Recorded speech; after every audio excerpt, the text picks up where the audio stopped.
Let's take Mozzie. Yeah. In Georgia, it says, is it better to make space for queer people in religious spaces, or is it better to encourage them to leave religious structure? It looks like for people who are watching, we probably want to give a potential trigger warning on conservative therapy and Conversion therapy. Conversion therapy. Thank you. But yeah, welcome to the show, Mozzie. Hi, I'm such a big fan, and I can't believe I'm actually finally getting to talk to you guys. Yay! We're happy you called. Yeah, so fun fact for you guys have actually been kind of instrumental in helping me in my like deconversion process. Yay! And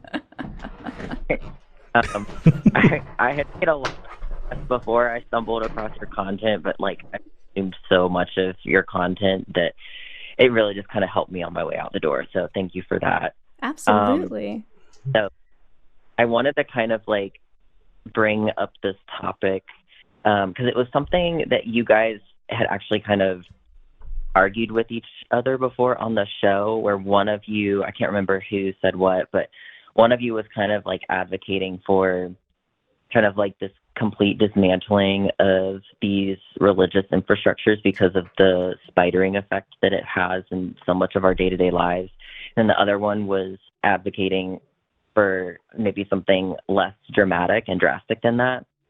And so like as it relates to conversion therapy and just like all these anti-LGBTQ sentiments that really come from these fundamentalist sects in particular of Christianity, because that's the one that I'm familiar with. Mm-hmm. I'm trying to figure out, like, I'm going through what I've heard you describe as kind of like your angry atheist phase. And it's like, I want to channel frustration and try and like build better. But it's like, are my efforts and energy like better in trying to advocate against the whole structure, or trying to make sure that people can be safe in their religious environments first and foremost, because that was an experience that permitted to have. And I it's tough because I don't know like what's best. And so anyways, that's an argument I've kind of heard you guys have a little bit on the show, and so I thought it might be a good idea to call in and talk about it.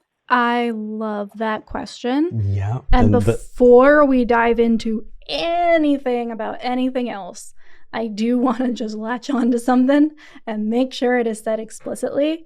Mozzie, you don't have to do anything. You have to do shit.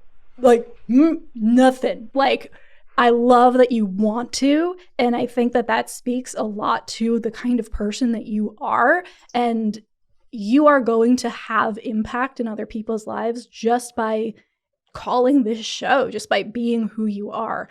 I do want to just make sure that before we get into what's better, what's more effective, all of this and that, we start by saying, well, there is no expectation for you to do anything. You do not need to optimize your anger. You do not need to weaponize it unless you want to, in which case I'm right behind you. Like, let's go to war. That is absolutely something I want to say first and foremost. Yeah, totally hear you on that. I'm all good. I've gotten the help and resources and healing that I've needed, and then the appropriate already, been notified with specific individuals and potential crimes that have been committed. So like, I'm all good on that front end. You guys don't need to worry about that part. It's like now I really want to do, kind of like this activist headspace, and I'm trying to think like, you guys have been helpful for me, and I want to do something similar, maybe not the same, but like it's trying to figure out like, okay, so what next? Like now I'm ready to take of other people and be the person that I needed 10 years ago. Oh my God. This makes me so happy. I'm like tearing up. I love it. I love it so much. I have so many thoughts and feelings. So probably if I am correctly remembering these arguments we have had, they probably were fairly early on in the show's history, because I think we've come to a more aligned understanding of that.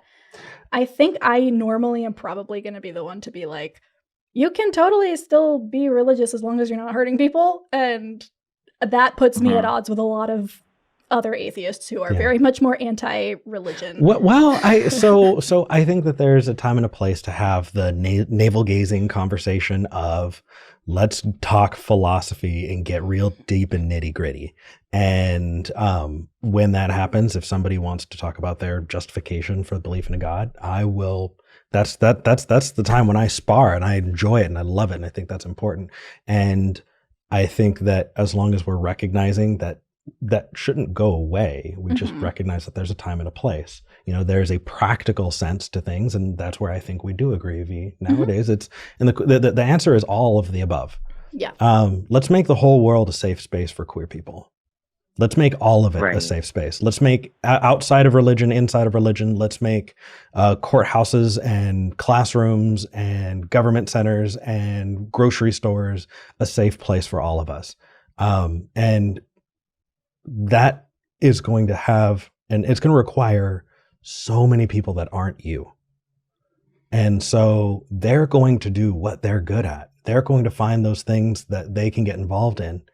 And that should give you permission to do the same. We can give you a couple of options, but don't think that you need to take on more than you can, or that you need to take on something that you don't have a skill set for. Like my very first thought is recovering from religion. The Hotline Project always needs volunteers. It always needs more people who are going to be there because there are so many people who are in that spot and need that person, just like you're talking about. And they call and there are not enough people on the line to answer the phone. And that is a way that you can really, and like you call them and they will train you. It is a peer support line. So don't think that like you're not qualified because they'll get you there. And you don't need to leave your house. So for anybody, even for people who may not be able to leave their homes, that's a way that you can volunteer. Another great thing you can do if you want to get your hands dirty is just find local groups that are doing good stuff. I mean, shit, before I moved out to Texas, there was a church that was in my community that was doing so much to help others that I would go and I'd lend a hand and they'd be like, hey, we've never seen you at church. And I'd be like, that's because I'm not religious. I'm not a Christian. I'm actually an atheist. And they'd be like, why are you here helping? I was like, because I want to help people. And I became the face of a faceless thing that they were afraid of. And we got to break bread together and they got to see the humanity in me. That was beneficial. You could, check out and talk to other atheist groups because sharing your experiences can be incredibly beneficial. Everywhere along the line, should we tell people that they need to leave religion? If that religion is causing abuse, if that religion is causing damage, then we can't even get to the point where we can have the navel-gazing conversation. Let's get you to fucking safety first. Right. So we should advocate for those people to leave. But all of the above, and you should see the live chat. The live chat is just full of people who are being like, oh my gosh, all of the things. Yes, you are all right. All of you are correct. What Except for the person who said, yummy belly button lint. You are not correct. You are actually very deeply incorrect. I've never known you to kink shame. If that is a kink, I need to get out more. Mozzie, I also want to kind of go at this from a different direction. I love how we flip between one of us being the practical boots on the ground person and the other person being a little bit more, high level. But turns out when you host together long enough, you build up a rapport and a style and you're able to communicate and understand and pick up on each other. And it helps we live together too. Mozzie, I think that while we can have the which is better, which is more preferable in the long run, and then of course, Eric, exactly what you said about getting people to safety first and foremost, absolutely agree with that.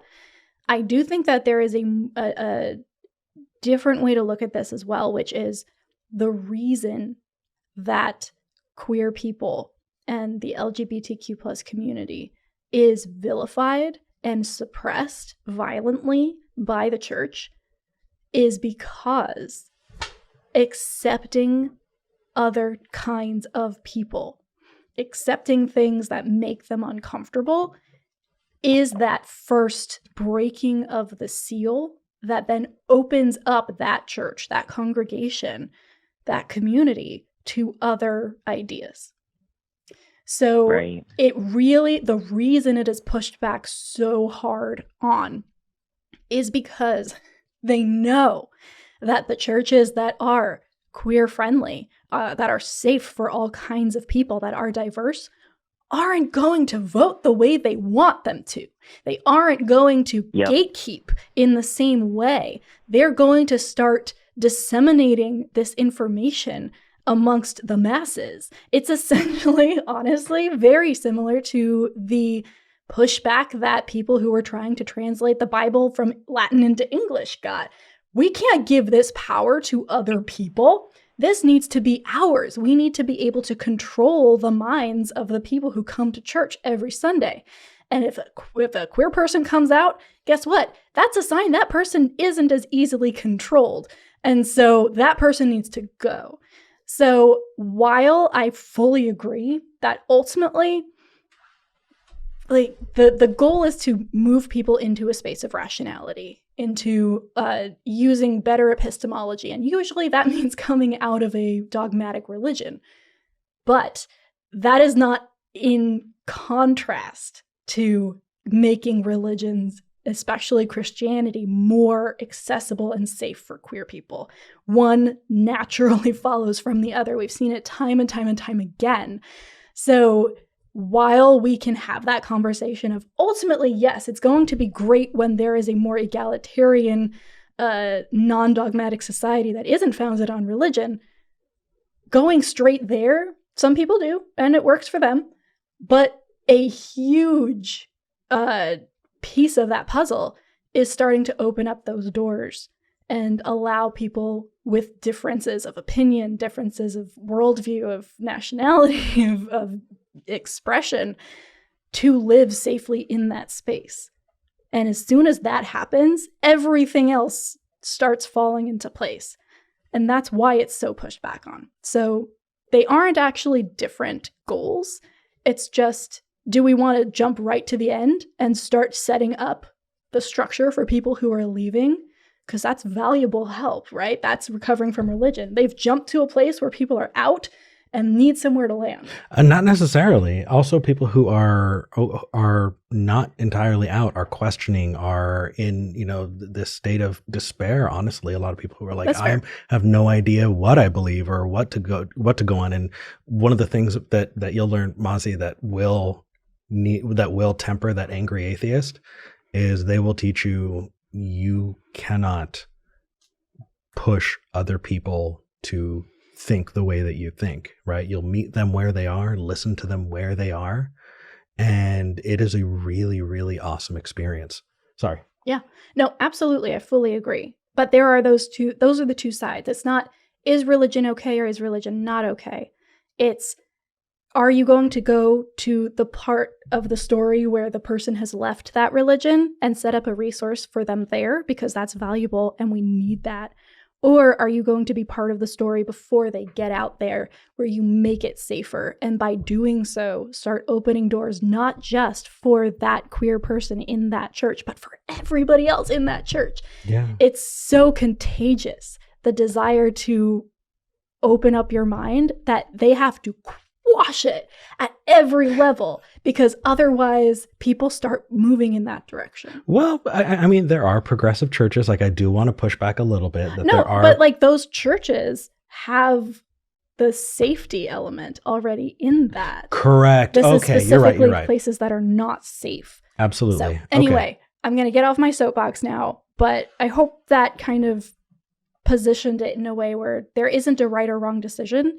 It's just, where do you feel safest? Where do you feel the most valued and the most seen? Is it within the communities that are still asking those questions and trying to open up those doors? Or is it, on the outside, setting up those resources for the people who leave? Yeah, I mean, that's super helpful. I think where, like, personally my heart is like, I want to really kind of, not like, it sounds bad to say like infiltrate, but like, I want to almost like get my foot in the door and help people start to have the conversations in those spaces. Like I just think about the SBC and how many people like need to be able to ask questions right now given what's going on, but then like can't because they're just like putting their foot down and are just like trying to squash things like you described. But like what I want to advocate for, because like I don't think that in order for people to be able to ask questions about who they are, they have to prove that they're worthy of existing in the first place. Yeah. And so, yeah, but it's helpful to kind of frame it in like, is it a front end thing and trying to help people just have those conversations in the first place, or is it helping the people who are seeking out the resources? And I think that that's a good way to start thinking about it for me. Yeah. Good. And whatever you decide to do, we're so glad that you're wanting to get involved. Every set of hands is one that is doing that we're happy to have. So absolutely. Welcome. Oh, one more thing before we go. On the side of things that are, you know, outside of religion, you're setting up those resources, welcoming spaces for the people leaving. For people like you and me who are somehow gender queer, gender fluid, or in that queer community, that is not, atheism circles right now is still not a safe place for people like us.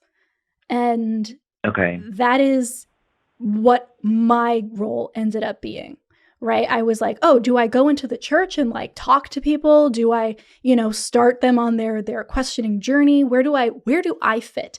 And I realized that where my role is being a queer, trans, non-binary atheist in atheist spaces and getting people who left without that queer influence used to people like me, so that when the other people started coming in, they didn't have to deal with the same type of shit that I did.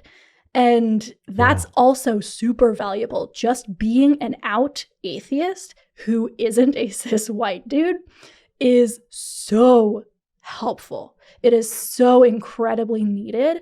So if you don't want to go back into the church vibe, like if that's not something you feel comfortable with, that doesn't mean you don't have a really important part to play. You could live in the atheist sphere and just start acclimating the people who maybe left the God part out, but is still carrying all of that other baggage, and be that person for them. So just putting that out there as well. Yeah, that's actually really interesting that you point that out. And I actually would say that I might be a little spoiled now thinking about it, because like, again, you yourself have been so instrumental in kind of my journey. And so that I think that that's part of why I related to you guys and you were so helpful, is because like I see myself and you as a host. Maybe I don't know if like I can get thrown back to a call screen or something, but I don't know if you would be open to being able to email me and just like we can continue this conversation a little bit further, because I actually think that that's a really interesting point that I hadn't considered before. Absolutely. Eric, would it be possible to return them to the queue? Yes. So that they could reach out to... Absolutely. We'll pop you back in the queue. Beautiful. Mozzie, Bree, if you are watching, would you grab Mozzie's information for us, please?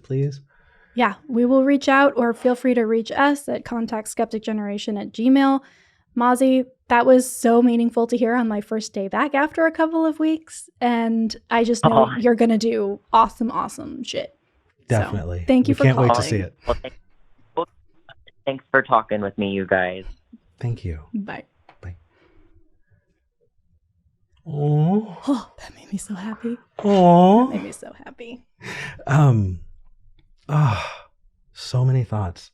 It is sad, but when we started the show a year and a half ago, and we said, hey, you know, here's where we are. We started putting people's pronouns in the names, and people are just, this isn't skepticism, this is wokeism, and I'm out. Bye. Anybody who uses the term wokeism, right, automatically LGBTQ, this isn't atheist skeptic, I'm out. We have been filtering out those people. The trash has been taking itself out little by little, and we're happy to have a community that is inclusive and welcoming. And whether you are, whether you're queer or not, we just want this to be a safe space for everybody. And this is what we're creating. And we're glad that you're here. We're glad that you made it. And we want to see that community grow. And so we're doing our part too. Absolutely. Absolutely. It's been really cool to watch the people who followed us over to this show acclimate. And there are definitely the ones who didn't and who, fucked off and, that's fine. But the people who maybe didn't see this side of things as much stick around and become regular members of our little online community is so cool. And that's why we do this. That's why I do this. It's for visibility and to make sure that people like Mozzie who are coming out of a religion and wondering, where do I go? What do I do? Is there a place for me? Sees somebody who hopefully represents them a little bit more than maybe other people did. So and that is trans non-binary person of color. We are definitely bisexual poly couple. We're checking all the boxes, aren't we?